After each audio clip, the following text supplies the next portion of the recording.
60 வருஷத்துக்கு முன்னாடி 8 வயசு சிறுமி அம்மனாக மாறிய கதை உங்களுக்கு தெரியுமா?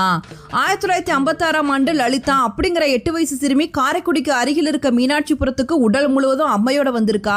தான் சமயபுரத்திலிருந்து வந்திருக்கதா அந்த ஊர் மக்கள் கிட்ட சொல்லியிருக்கா. சிறுமி சொன்ன வார்த்தைகள் எல்லாம் அருள்வாக்காய் இருந்து பல அற்புதங்களை நிகழ்த்தியிருக்கு. சிறுமியோட உடல்ல இருந்து அம்மை முத்துக்கள் போல வளர ஆரம்பிச்சிருக்கு. இதை பார்த்து நிறைய பேர் கிண்டல் பண்ண ஆரம்பிச்சிருக்காங்க.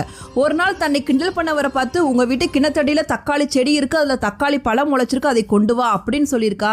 எங்க வீட்டுல தக்காளி செடியே இல்லையே அப்படின்னு சொல்லிட்டு அவரும் போய் பார்த்திருக்காரு. அப்ப கிணத்தடியில ஒரு தக்காளி செடி புதிதாக முளைச்சு அதுல தக்காளி பழம் இருந்திருக்கு.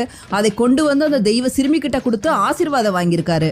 அன்று முதல் பக்தர்கள் அம்மனுக்கு காணிக்கையாக தக்காளி பழத்தை கொடுத்திருக்காங்க. ஒரு நாள் அந்த தெய்வ சிறுமி, நான் மகமாயாக இதே இடத்தில் இருந்து அருள் பாலிப்பேன் அப்படின்னு சொல்லிட்டு அதே இடத்தில் முக்தி அடைந்தால் அந்த தெய்வ சிறுமிதான் முத்து மாரியாக கருதி மக்கள் வழிபடுகின்றனர்.